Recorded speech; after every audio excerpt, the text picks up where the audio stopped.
JEE NEET లాంటి ఎగ్జామ్స్లో మంచి ర్యాంక్ తెచ్చుకోవాలంటే మన ఎగ్జామ్ హాల్లో మనకున్న నాలెడ్జ్ మొత్తాన్ని ఎగ్జిబిట్ చేసే ప్రాసెస్ని బట్టి మన ర్యాంక్ డిపెండ్ అయి ఉంటుందండి.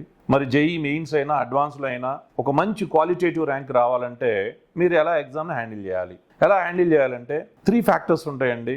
అంటే 3S: speed, selection, strike rate. Selection అంటే ఏంటంటే క్వశ్చన్ పేపర్ని తరోగా చదివి నువ్వు చాలా కంఫర్టబుల్గా రాయగలవు అనే కాన్ఫిడెన్స్ ఉన్న క్వశ్చన్స్ అన్నిటినీ కూడా పిక్ చేసుకొని వాటిని ముందు ఫేజ్లో రాయాలండి.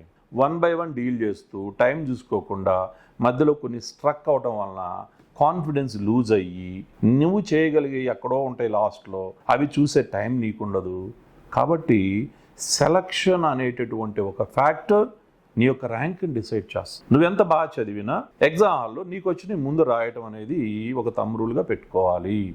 సెకండ్ థింగ్ ఏంటంటే స్పీడ్గా రాయాలి. కానీ మీరు ఇంటర్మీడియట్ చదివే టైంలోనే ప్రాక్టీస్ ఎక్కువ చేయండి. Practice is directly proportional to speed. Strike rate అండి, ఇట్స్ వెరీ ఇంపార్టెంట్.